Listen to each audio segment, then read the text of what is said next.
Hi friends, இன்னைக்கு இஃப்தாருக்கு நான் முலாப்பழ juice போட போகிறேன். அது பாருங்க, 8 1 துண்டு 2ன்ற மாதிரி போட்டுக்கலாம்.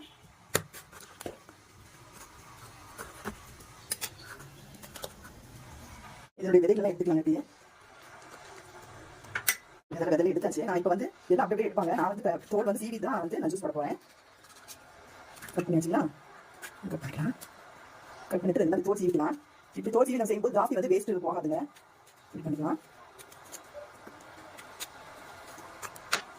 தோல் சீவியாச்சு. அடுத்து இதை வந்து மிக்சியில் போட்டுக்கலாம். இது பார்த்தீங்கன்னா அரைப்பழம் தாங்க, ஜாஸ்தி இல்லை. மிக்சியில் போட்டுட்டு இது கூட கொஞ்சம் சக்கரை ஆட் பண்ணிக்கலாம், தேவையான அளவு. அரைச்சிட்டு வந்துடுவோம். பாருங்க, அரைச்சாச்சு.